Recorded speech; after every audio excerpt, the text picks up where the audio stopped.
네, 대통령 선거 교육 관련 공약 짚어보겠습니다. 후보들은 어느 때보다 청년층 표심에 주목하고 있는데요.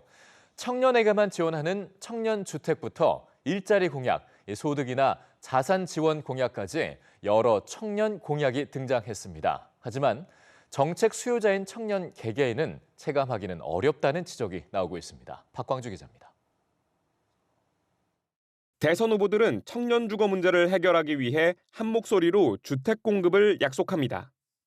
이재명 후보는 전국의 주택 311만 호를 공급하고 새로 나온 물량의 30%는 무주택 청년에게 우선 배정하겠다고 약속했습니다.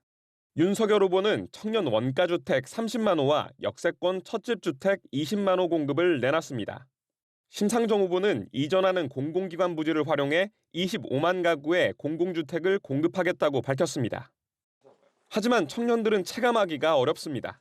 만약에 내가 저 150만 호나 300만 호에 못 들어가게 된다면 어떻게 될까? 그들이 말하는 청년에는 대학교를 졸업하고 취직을 바로 해서 정규직인 그런 청년들만 있는 게 아닌가.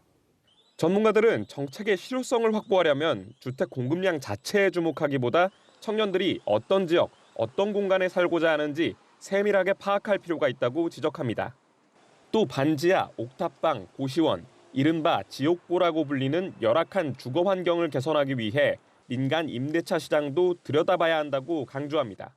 몇천 호, 몇만 호를 짓는 것이 과연 전체 그 주거 문제에 있을 때 충분한 양이냐에 대한 논의가 사실은 없거든요. 오히려 공급 물량을 몇만 호 달성하는 것보다 지금 현재 임대차 시장에서 있는 이 주거 취약 가구의 이 주거 안정을 어떻게 하면 높일 것인지 그에 대한 고민이 더. 후보들은 청년이 일자리를 구하고 자산을 형성하는 것을 돕겠다고 약속했습니다.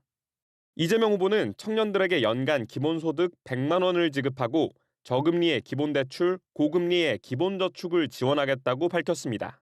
직업교육을 위해 쓸 수 있는 내일배움 카드를 2배 증액하고 공공기관이 의무적으로 정원의 5%는 청년을 고용하도록 하겠다고 약속했습니다.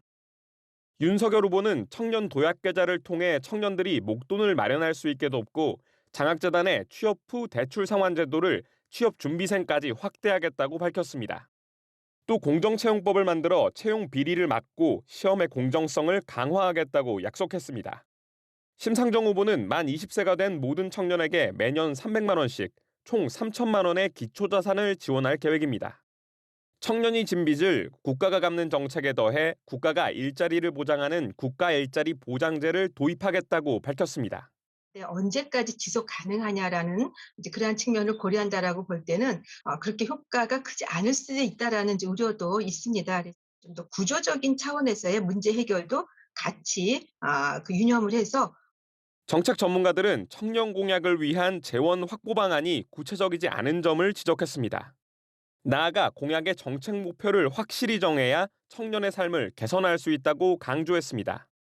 EBS 뉴스 박광주입니다.